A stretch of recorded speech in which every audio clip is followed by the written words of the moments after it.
Governor Bullock, welcome to Pod Save America. It's good to have you here. John, it's great to be here for sure. I'll start with a simple question. In 2020, you'll have served 2 terms for governor of Montana. You could go into the private sector. You could retire. You could possibly be the next senator for Montana. Why do you want to be president of the United States right now? Yeah, and I want to be president of the United States because I think this is a dangerous time in this 243-year experiment called representative democracy. Mm-hmm. I mean, I have young kids. I see us more divided as a nation than ever before, certainly not in my lifetime. Yeah. And I ended up running for governor. I was attorney general for that, a job I loved, but ran for governor because it really was, what am I handing off to my kids? And I think it's even that much more important today. What got you into politics in the first place? What made you run for AG? Well, it's sort of a twisted, so I actually went to college down here, small college called Claremont McKenna. Yeah, went sight unseen. The idea of family visits, our college visits, was beyond my family's financial means. Worked my way through college. I borrowed my way through law school at Columbia and had this idea that I was going to stay in New York, pay off what would be $175,000 in loans today, and then maybe move home. But my father and my parents had divorced in grade school, got stage 4 lung cancer. So decided, if I was ever going to get everything right from that, time to move home. Yeah. The only place that I could work in Montana with a debt load that big was in public service, because then Columbia would help pay my loans. So I started in a cubicle in the Attorney General's office. Yeah. Only way that I got an actual office was my voice was so loud. Everybody was saying, we got to get him out of there. And I'll never forget, so I was in federal court on a case. James Watt had this group that was suing to get rid of our stream access laws. And we have some of the best stream access laws in the country. And I'm like, 2 years out of law school, my name's Steve Bullock. I represent the people of Montana. These streams and rivers belong to all of us, no matter how wealthy we are. I'm like, this attorney general stuff's the coolest job in the world. So I ran for it, and I'm not sure my whole family even voted for me. I got killed. What year was this? This would have been in 2000. Okay, so that was the first time you ran. Yeah, and decided, I will never want to do that again. Went on to practice some in private practice. I was union side labor lawyer for a little while. Did a minimum wage campaign. As we got close to the 2008 election, I was like, but I really loved doing that when I worked in the Attorney General's office. Yeah. So I decided to run for it. Wasn't a favorite. I was in a 3-way primary, and somehow it worked out. So you've talked about how you're the only candidate in the race who's won a Trump state. But right now, like the top 5 polling Democrats, all of whom won in pretty blue areas, are still, they have about 70% of the vote between all of them. Sure. So how do you make the case to primary voters that, a candidate who has won in a Trump state has experience that's more valuable and even necessary than the top 5 or 6 candidates now? No, you bet. And only got into this about a month ago. My legislature was still going on, so had a lot to do. In some ways, we look at it like, and I get the excitement and the need to get on to going against Trump, but 4 years ago, I think Ben Carson was polling number 1. So I think that there's some time along the way. Yeah. No, I think I make the case that, as you note, was the only one to win a re-elect in a statewide race with Trump on the ballot. He took Montana by 20. I won by 4. 25 to 30% of my voters voted for Donald Trump. If we can't bring back both some of the places that we lost in 16, in addition, turn out our base, this guy could well win. Yeah. But more than that, too, that there is a hunger to get things done that impact real people's lives. Right. And being a governor, and a governor of a state that's best, my legislature's been about 60% Republican, we've been able to get progressive things done. From healthcare to kicking dark money out of our elections, to high-risk medical pools, to investments in education. And I've done more on dark money than anybody else. So I think how you break through at the end of the day when people look at all of this is that we've got to beat Donald Trump but we also have to make sure the government can work. Yeah. And so many of the issues that we'll be hearing about through this primary, to me, it's been more than speeches. It's been actual having to get things done on the ground that impacts people's lives. So what are we missing about these Montana Republicans you're working with in the state legislature that's so different than the Republicans that we all know in D.C.? What's the secret there to getting stuff done? Yeah, and certainly I think D.C. could learn a lot from Montana. I'm not going to say that it would be easy. Yeah. Because I also have more vetoes than any governor in the history. Right. You know, that I think the way that I've had some successes there in governing are twofold. One of which is, sure, I try to find common ground. Mm-hmm. I work with individuals, but I also will then go to their districts and try to say, most people's lives, I hate to tell you this, are even too busy with real life to listen to Pod Save America, right? No, believe me, we know. We're trying to reach all those people. Yeah, and most people don't live for politics, Yeah. but they want a safe community, a decent job, a roof over their head, good public schools, clean air and clean water, the belief you can do better for your kids and grandkids and yourself. So I think how I've been able to have success is certainly showing up, listening, trying to engage folks along the way, going to their districts. And what do you say when you show up? Because I feel like it is a great argument for Democrats that we got to compete everywhere if we're going to win everywhere. I think everyone and pundits and everyone else are always looking for what's the secret message that really breaks through to these voters. Well, and two different things. I'll give you an example of how I've showed up when it comes to trying to govern, and then also to yours, what do we say to these voters along the way? 2015 is when I was trying to get Medicaid expansion through. Right. Like this was the heart of anti-Obamacare time. Yeah. And I'll never forget, I go to this town called Shoto. It's population 1,700 on the Rocky Mountain front.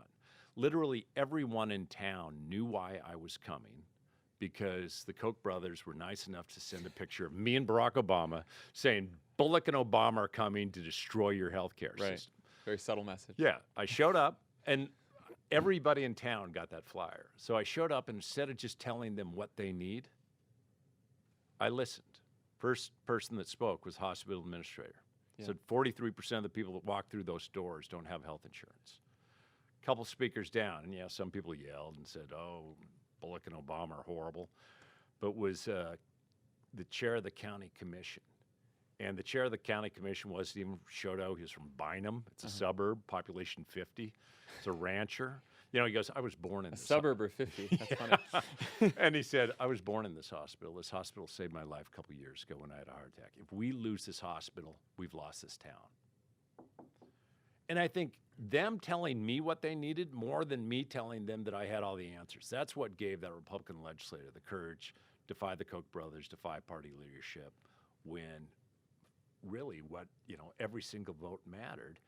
And as a result, we haven't lost a rural hospital. Now, when we go to places, too, that, we got to recognize, right, that when I was growing up in the early 70s, 90% of 30-year-olds doing better than their parents were at age 30. Today, it's only half. Or that in real terms, in the last 40 years, people haven't had a pay increase. Right. So part of it is saying, this isn't working out too well. This economy is not working out too well. And it's Democrats that have traditionally fought for your economic interests, your healthcare interests, your education interests. And they look to D.C. and it's not working either. Yeah. So a broken economy and a broken political system, if we're not showing up and telling them, here's how we will work in partnership to make your life better, I think we're missing something. So there's a study last month out of the University of Iowa that said most of the voters in that state that switched from Republican to Democrat in 2016, Democrat to Republican in 2016, who voted for Donald Trump, did not do so because of economic distress, but because of nativist appeals from Donald Trump, and that your proclivity to change from Democrat to Republican in 2016 was much more likely if you responded to the nativist appeals. There's been a whole bunch of studies like this, right? Because look, I'm someone who worked for Barack Obama, and I think, it's always economics. Democrats need an economic message that's more populist, and then we can break through. And then you see all these studies, and you're like, I don't know. What do you think about that? Do you buy those studies? Well, I do in as much as, a third of the counties went Obama, Trump Right. in Iowa. Or you go to where Dubuque is. Yeah. It hadn't voted Republican since Eisenhower. And then somehow that we lost it. I think the feeling that the economy and the political system aren't really working for you, in part leads to the same nativist that the University of Iowa study provided, right? That I think that he in part was the result, not the cause, of folks saying things aren't working. Instead of doing what President Obama did, is saying we can actually bring people up. Yeah. He poured gasoline on that fire. What does a Trump Bullock voter sound like? Because there were like what, tens of thousands of them, right, in Montana? Yeah, come to Montana sometime and I'll show you, John. Look. I think that many of them certainly they don't agree with all my policy positions or everything that I stand for, but they thought that at the end of the day I was going to put them above the politics, and I'd be fighting for their education interests, their healthcare interests. And I do show up. Yeah. I don't just go to the pockets of blue. Now, I'm not. One of my favorite examples was from your old boss. I'm not naive enough to say that you can just go door to door across America, right? He wanted to. But I'll never forget. So when he was running in the primary in 2008. I remember I was there with him, yeah. Were you there in Butte? Yes, I was. Yeah, because that to me, if not everyone's followed all the saga of Montana politics, we have a June primary.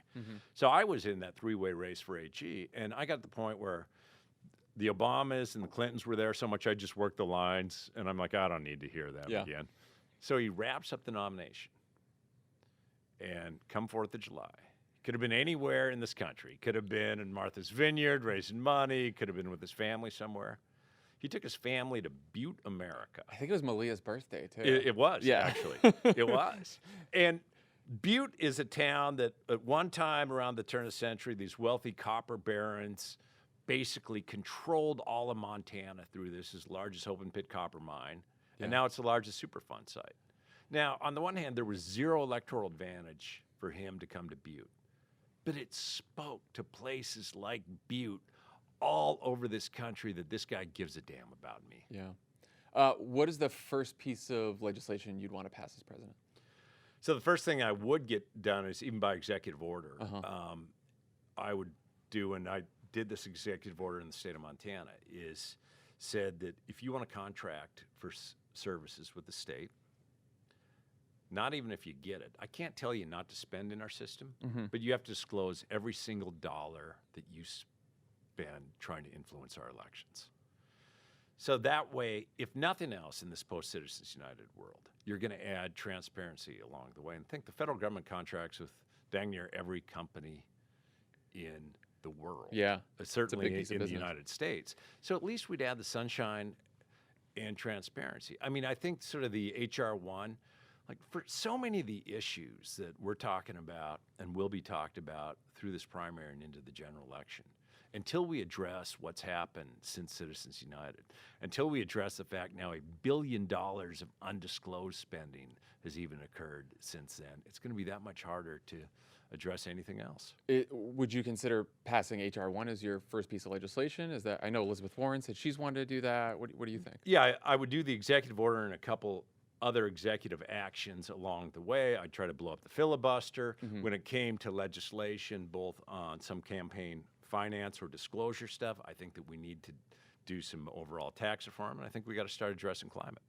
On the money and politics thing, Elizabeth Warren has sworn off sort of high dollar fundraisers as one way to sort of reduce the influence of money, at least on her campaign. Would you consider something like that? What do you think about that?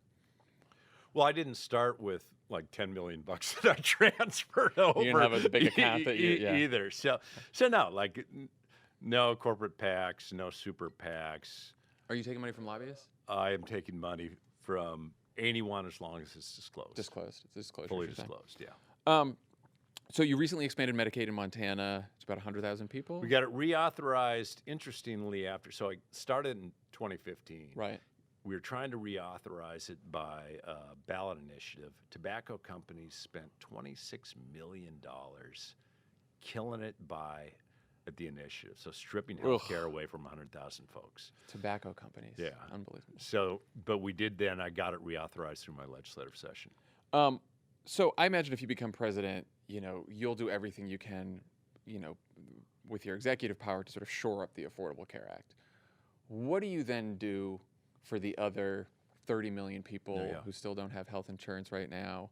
And in addition to that, all the people who, even people who have Obamacare have said, bought insurance on the exchanges have said, my deductibles are too high. I can't find a plan that I can really afford. So what do you do to cover the rest of the country and bring costs down? Yeah, and first of all, let's recognize that, 70% of America is covered by employer-sponsored health insurance. And by and large, they're happy with it. They're not always happy with the cost or the coverage. So we have to get to the point of both access and affordability for everyone. With access, I would do a public option. If you look at, there's 25, 30 million people that aren't covered. So you could buy in, certainly. You could also, if you could auto-enroll Medicaid expansion, right, and we could get the rest of the states in the country to pass it, well, that'd be about 14 of the 10 million that have zero coverage. So automatic enrollment for everyone who qualifies for Medicaid that's not currently. For Medicaid eligible. And, the idea that drug companies invest how much into our political system and we can't negotiate prescription drug costs. We pay more for drugs and healthcare than any country in the world. And then I think you do have to, and you brought up this, the next piece of this is turning around and saying, out-of-network charges, surprise medical billing. How do we address that? How do we bring down overall costs? I mean, even with that legislature in Montana, we passed a reinsurance program, essentially a high-risk pool. For folks on the exchange, that should drop what they're paying 8 or 9%. Yeah. Have you heard of this program, Medicare for America? This legislation that's been offered, and it would basically allow everyone to enroll automatically in Medicare, and it would allow employers to choose that. I mean, how do you? Because I know there's how do you see the public option? How much would you have to pay in? Could you just enroll in a public option? How do you see that? The way I look at it would be something to compete against. So sort of like what Obama originally opposed for the ACA. Yeah, an individual that doesn't otherwise have insurance, you could go to the private market, or you could turn around and buy into a public option Medicare for all. You were just speaking about how you had a lot of student loans when you were coming out of law school. What do you think we should do about this enormous burden that student debt is facing so many people in this country? Yeah, when you look at student debt doubling in the last decade. Yeah, and I noted I had $175,000 in today's terms that I had to pay off. I mean, first, what I've done, and then what I think that you could do. I've frozen college tuition 6 of the last 8 years in Montana. And that's not by starving our universities. That's by investing more money at the state level into the system. If you look from the recession until today, 46 states have decreased their state investment in higher ed by almost 20%. Yeah. Montana's one of 4 that's increased, so we have the 4th lowest tuition and fees in the country. Student debt load ends up well over 10 grand less than the average for our country. So we have to make meaningful contributions at our level. Now, when you look at the literally what's the overall student debt burden out like there? Billions. That I think that there are things that you can do without going down the absolute free college for all. Think about so free college is on the front end, but would you Warren's got this proposal to wipe out the debt for something like 96% of Americans, pays for it with a wealth tax. What do you think about that?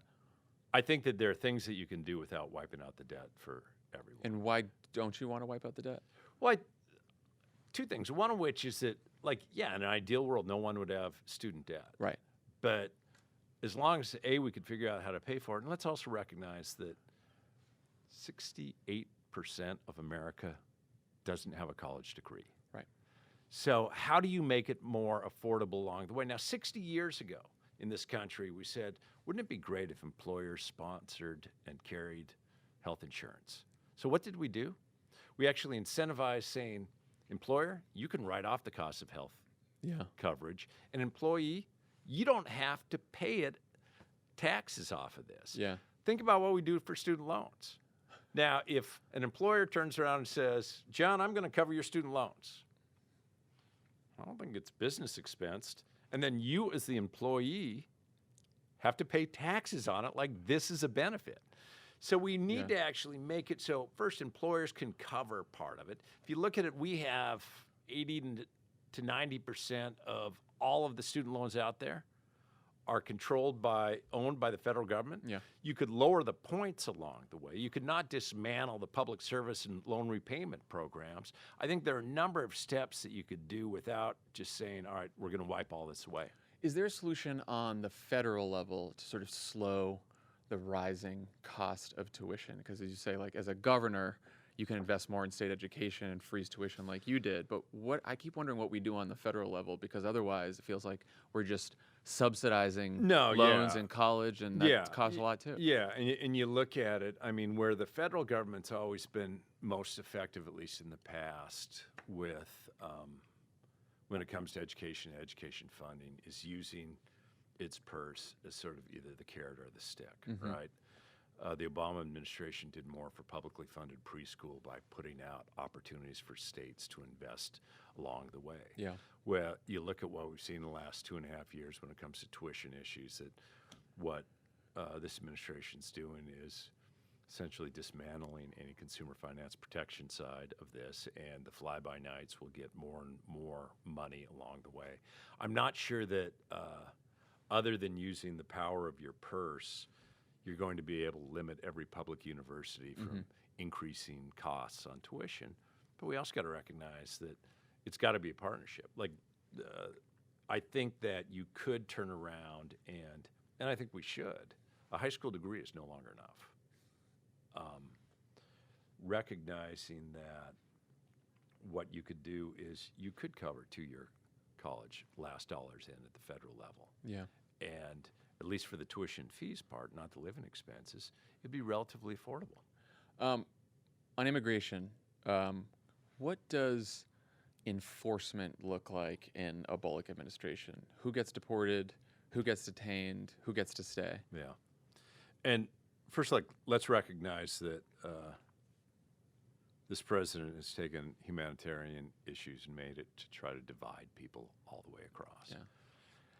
There are some systemic things, like you have a broken bureaucracy when you have 400 judges and a caseload of almost 800,000. Yeah. Right? But you turn around and say that as far as who gets to stay, the idea that individuals here and elsewhere have known no other country but ours and are now at risk of deportation, the dreamers, immediately we've got to figure out a way to take care of them. It's 3 million. Another 8 million folks, undocumented immigrants. 2/3 of them have lived in this country for over a decade. Yeah. And just even what we would get, when you talk about here's how do we pay for things, just what we'd get for tax from actually getting them in a path to citizenship could be a meaningful way along the way. Now, I don't, what was the rest? Who gets detained? I guess what I think is, looking back at the Obama administration, we obviously wanted comprehensive immigration reform. We pushed for it very hard.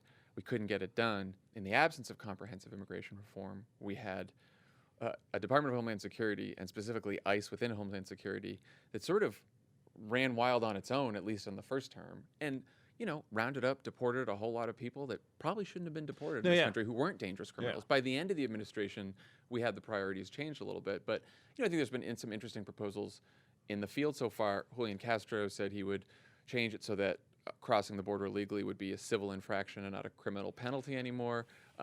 Beto has talked about, from an executive standpoint, he would only deport the most dangerous criminals. Where do you come down on sort of what you do there? And what O'Rourke says, right, is that now you really do have sitting outside at the end of a plant gate shift as opposed to finding the most dangerous criminals. Right. I mean, this makes zero sense. Yeah. I would still keep it a criminal infraction across the border. Right. And I think that it is, and some folks say, all right, we got to get rid of ICE. Now as you know, you and the administration struggled with this for 8 years, got the priorities presumably by the end where you thought it was. I don't think it's about getting rid of ICE. I think it's about doing the reform to make sure that enforcement priorities are the bad criminals, not the individual that's just hanging out with their family trying to make a better life. Yeah. So a growing number of Democratic presidential candidates, as well as Nancy Pelosi, about 60 House Democrats now support the creation of a commission that would develop reparation proposals and issue a formal apology to African Americans in this country for slavery. Do you support that? I support the concept of saying that there have been historical injustices that continue until today, and they're having meaningful impacts in our communities. I mean, by definition, right? Reparations is remedying past wrong by providing assistance to those who've been wronged. Mm-hmm. And certainly the promise of this country for a lot of folks it hasn't ever been realized, and it's been a different path than you or I ever had. Right. So where I take that is, well, if we know that an African-American family makes 58% of what a white family makes. Yeah. Part of that's historical, and that goes all the way to today. Mm-hmm. If you look at, in a separate context, like in my state, the lifespan of a Native American is 20 years less than someone else. Well, we've got to address what's held us back along the way.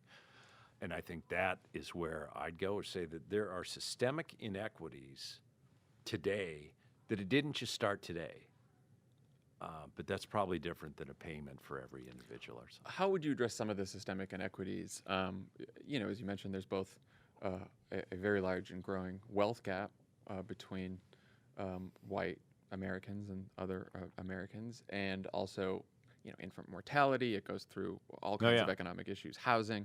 There's also, of course, inequities in our justice system. How do you start approaching some of those inequities? Yeah, and it really is looking at each of the inequities and saying, what resources can we bring to bear? Mm-hmm. Like, even in a state like mine, we got 8 or 9 bills through with looked at sort of criminal justice reform. Yeah. If you look at health disparities, an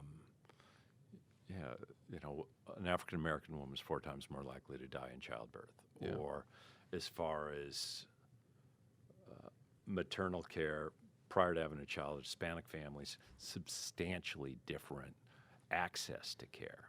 Now, part of that's things like Medicaid, part of that's availability along the way. Yeah. But I think for each of the issues, each of the sort of where there's systemic differences, we have to take them one by one and say, how do we meaningfully address either a community that's been wronged? I want to talk about climate change. So I know you've talked about rejoining the Paris Accords. I think aside from Paris, probably the most consequential step Obama took to reduce carbon pollution was his Clean Power Plan. Obviously, power plants are the #1 source of carbon pollution in the United States. When we first announced that plan, you said you were very disappointed in it. Why? So it was 2 different steps, Right. right? So step number 1 came out and said, here's the Montana's mass reductions we need to do. Uh-huh. We actually went around to the entire state and said, we can actually do this. Let's figure out how to. So we went to coal communities and others. And then when you rolled out the final rule, it actually doubled the mass, the reductions expected out of Montana. Yeah. So after working with EPA and others, said, look, you moved the goalposts on us along the way. I mean, I guess the question is, there's so many issues where you can say, all right, well, this is as best as we can do, and we're compromising, and compromise is important. It's the only way to get things done. Climate is this issue where it's like, okay, we're given a deadline. We got to do something. Yep, And absolutely. so it's almost like the usual politics of compromise and let's do a bit here and a bit there seem like they don't quite fit We with can't the do that magnitude anymore. of the moment. We cannot do that Yeah. anymore. And I look at, I had 1.3 million acres burned 2 years ago. Yeah. What do you Fire think, what do you think we seasons. could, what do you think we should do? Fire seasons are 78 days longer now than it was 30 years ago. So I do think that you turn around and say, right, IPCC says we've got to be at net zero by 2050. Yeah. I think we can do it a lot sooner, 2040 or earlier. Mm-hmm. Certainly, some of the easy steps is not only rejoining Paris, but also funding our commitments along the way. Not even the auto industry was asking for repeal of the fuel efficiency standards. Right. They were along the path. Looking at probably the most antiquated piece of machinery that we have in this country is the electrical grid. Yeah. Because it's really been cobbled together. So investments along the way into that to make more both wind and solar available. Investing in technology as we get battery storage along the way. Energy conservation.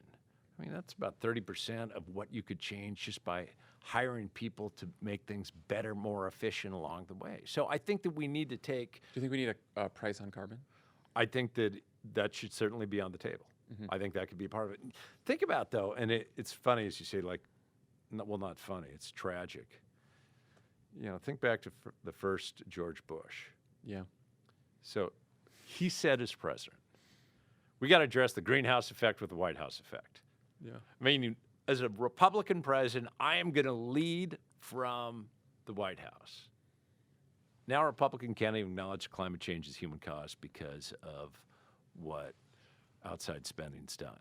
So I think that this is a crisis that we have to address, and we have to take it seriously, not only our role, but our role in an international leadership perspective, because we can't do it alone. It makes no sense that, yes, China's emitting twice as much as we are when it comes to greenhouse gas, but they're also investing a lot more into even the science and technology and opportunities for what a net zero economy can look like. Your old Secretary Vilsack, Tom Vilsack, he said, I can get the whole dairy industry to net zero.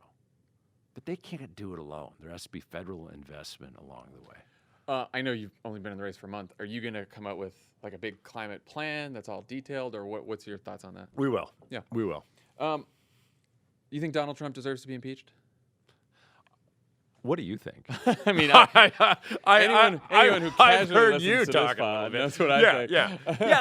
Look. I think it's a moving target. I mean, from the perspective of what he is normalizing and what this administration is normalizing, is absolutely. It's dangerous for the institutions that we have, and we shouldn't just take this sitting down. Yeah. Where I say it's a moving target, and I know that you don't think, well, these investigations may not be the way. Now, there is a constitutional obligation of oversight from Congress. And I'll be darned if the executive branch doesn't have a constitutional obligation to respond to that. Right. So that's where, from my perspective, if it continues to stonewall on every investigation, then I think we have to look at it. So that's why I say it's a moving target. It's also interesting, though, because you say, you don't want this election to be a referendum on Donald Trump.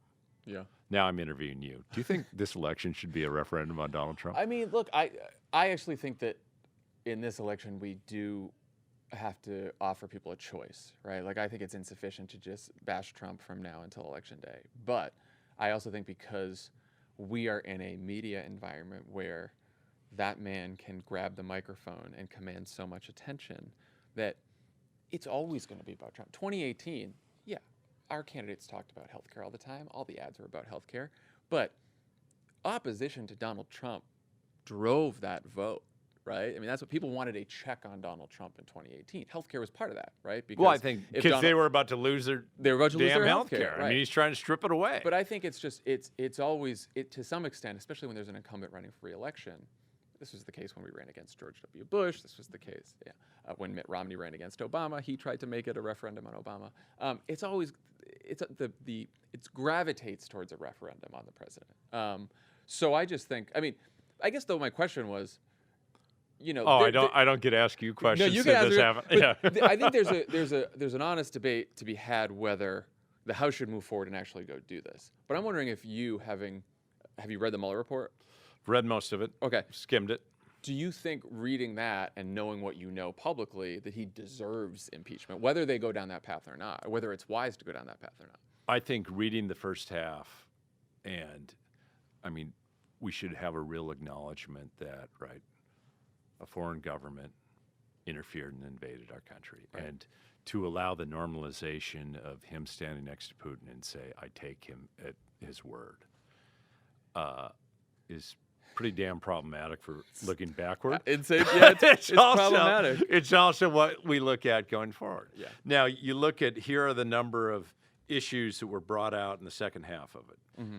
And whether that would be cause for impeachment, I think that's anybody's bet, or it's anybody's discussion to have. But if you can't if Congress can't fulfill its oversight duty along the way of saying, all right, I want to unpack some of these suitcases that was brought up in this Mueller report and other things, then I think that's where you would get to the point where you have to impeach. Now, I would turn around and say, and then so the week before last, 7 meet and greets or town halls throughout Iowa. No one's asking about People impeachment. talked about their health care. Right. They talked about what these tariffs are doing. This isn't what their discussion was. Right. And I think that there is the potential for turning around and by moving for impeachment, as the Senate locks up, like hopefully what would happen, right, is additional information comes out that gets any sane person to say, for the sake of our representative democracy, we got to do something about it. Right. But I would so much rather have the next year and a half talking about the fact that the guy who will clean up the studio tonight paid more in taxes than 60 Fortune 500 companies last year, or we're now 50 years the lowest corporate tax collection ever in the last 50 years, or $1 trillion of stock buybacks didn't go to me. What do you want to do about taxes? Would you repeal all of the Trump tax cuts? I would do, look, even the corporations weren't asking for 21%, right? And then add on to that where, when you have 60 companies that not only didn't pay taxes, that they got credits, I think you could look at a 28% and still be competitive and close loopholes and turn around, especially on the first top 4 brackets, take it up another 3 points. Okay. You'd make some good money. And I think at some point, somebody that, again, that cleans this place when they're getting taxed at a higher rate than somebody living off their trust fund, when you look at the passive income, we've got it should be taxed as ordinary income. So the Trump administration is now arguing, or at least it's reported that they're arguing behind closed doors, that the 2001 authorization for use of military force that Congress passed after 9/11 for Afghanistan gives them the authority to go to war in Iran, potentially. Do you agree that the AUMF gives them the authority to go to war in Iran? So to tell you the truth, John, I haven't read the AUMF lately, Right. but the idea that they're going to turn around and say, now we have the authority to go to war in Iran. Do you think it should be repealed? The House Democrats voted today to actually repeal the AUMF because they said that we need a new one. Do you agree? To be candid, I should look into it more. But even look at America First has become America alone. Yeah. And this Trump reflex seems to be we're going to treat our allies as adversaries and our adversaries as allies. If you look, what's happening with Iran is of his own making. Yeah. Yeah. You've said we need to campaign and legislate like our kids are watching. What do you mean by that? I've shared the story. So when I got elected, my kids were 6, 8, and 10. Mm-hmm. It had been 40 years since kids that age have been living in the Montana governor's residence. I'll never forget, my son moves in, kicks a soccer ball, and somebody goes, that painting's worth hundreds of thousands of dollars. I'm like, get rid of the damn paintings then, right? Because we have to live here. And first day of the state, I said you're going to hear different sounds from both the governor's residence and my office, and it'll be the sounds of children's laughter, and that our kids learn from our words and our deeds. Yeah. And we as leaders have an obligation to act like our kids are watching, because they are. Yeah. So what does that mean both in how I present myself and in a way that now that I have teenage daughters, I embarrass them no matter what I do. But there's got to be ways to call out honestly, be honest, and call out the BS when it's there, but do it in a way that elevates the system, not further tears it down. Yeah. And I mean, what we've seen, and this is where you started this interview, like what got you into this? I mean, the lies, the misstatements, the dividing us by race, gender, geography, the temper tantrums. And it is no exaggeration to say we now expect more out of our preschoolers than we do of our president. Yeah. And that's causing further and further divisions in this country. I can be, in Montana, the legislators that I work with, I can fundamentally, philosophically disagree with them. But that doesn't mean that I don't have some obligation to show them respect. What's your best bad dad joke? I know you're known for them. They're all good dad jokes, John. That's the trick. It was a trick question. Yeah, all the dad jokes are actually good. So during my launch, I was asked that as one of the questions. And maybe what does the mama buffalo say to the baby buffalo when you drop it off at school? Bye, son. What are the two different sections of a Montana library? Have you heard this one? No. Fishin' and non-fishin'. Fishin' and non-fishin'. That is what someone who was in the office today who knew you were coming say, I have a great dad joke that's Montana related. Fishin' and non-fishin'. Please pass this on to Steve Bullock. And so I did. Well, I appreciate that, John. Governor Bullock, thank you so much for joining us. Really appreciate it, and good luck on the trail. Thanks for having me today, John.